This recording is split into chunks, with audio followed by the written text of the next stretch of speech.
People have always known there was a gap between rich and poor, between effort and reward, between those who feel safe and those who don't.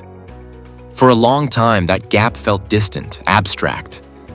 Something you heard about on the news or read in reports but didn't fully experience in your daily life. It existed, but it stayed in the background.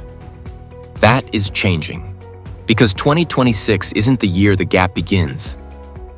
It's the year the gap becomes impossible to ignore. Not because people suddenly wake up, but because the system stops hiding it. The pressure that's been building quietly for years starts showing up everywhere all at once. This is not a story about jealousy or resentment. It's not about blaming success or punishing ambition. It's a story about pressure. Pressure building across prices, wages, debt, housing, healthcare, and opportunity. Pressure that has been growing slowly enough to be ignored. Until now. In 2026, those pressures converge. And when they do, the difference between people who can absorb the shock and people who can't becomes painfully visible. Not in theory, in real life, at the grocery store, at the rent payment, at the doctor's office, at the bank. For decades, the promise was simple. Work hard, stay disciplined, improve your skills, save what you can. And over time, you'll move forward. Not fast, not easily, but steadily. That promise shaped how people planned their lives, raised their families, and defined success. But that promise didn't disappear overnight. It eroded slowly. So slowly that many people blamed themselves instead of the system. They worked longer hours, took on more stress, delayed life. And when progress didn't come, they assumed they weren't doing enough. Meanwhile, the rules were changing quietly in the background. Wages stopped keeping up with prices. Savings stopped growing. Housing moved out of reach. Debt became normal, then necessary. And assets began pulling away from everything else. Inflation plays a key role here. Inflation simply means prices rise and money buys less. But when inflation runs faster than wages and savings, it creates a divide. People who rely only on income fall behind. People who own assets stay ahead. The gap widens without anyone needing to announce it. At the same time, debt became easier to access and harder to escape. Credit cards, student loans, mortgages, buy now, pay later. Debt stopped being a temporary tool and became a permanent condition. Those who already owned assets could use debt to grow. Those who didn't use debt just to survive. Housing makes the gap impossible to ignore. For asset owners, rising prices mean growing wealth. For renters, the same rise means shrinking freedom. Two people can work equally hard, earn similar incomes, and live completely different financial realities based on one thing, whether they got in early or not.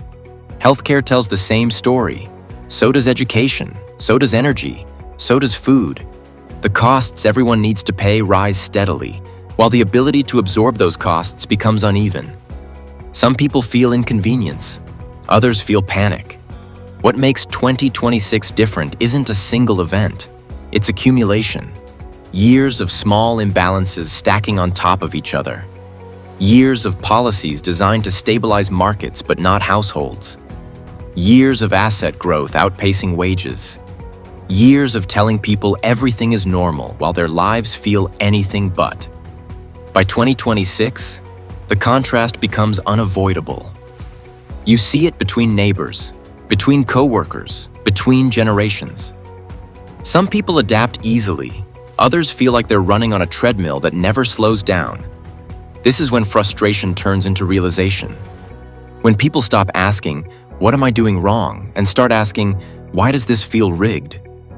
Not because they want someone to blame, but because the math no longer works.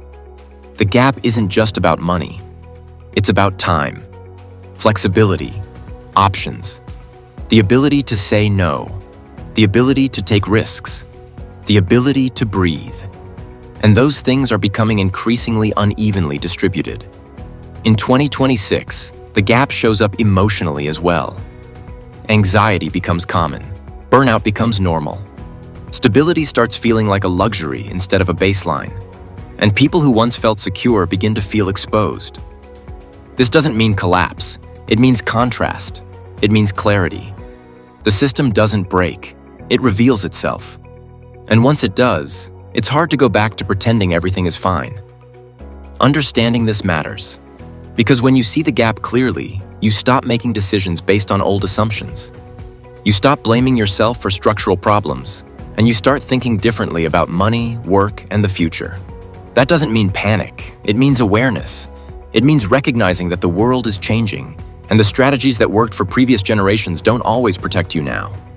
This channel exists to explain those changes clearly, without hype, without fear, without pretending the answers are easy. If this perspective helped you see something more clearly, take a moment to like this video. It helps this message reach others who are feeling the same pressure. And if you've noticed the gap growing in your own life, share your thoughts in the comments. These conversations matter more than people realize.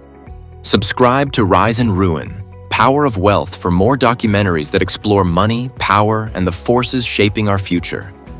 Because understanding how the system works doesn't guarantee success, but it does give you something essential: clarity.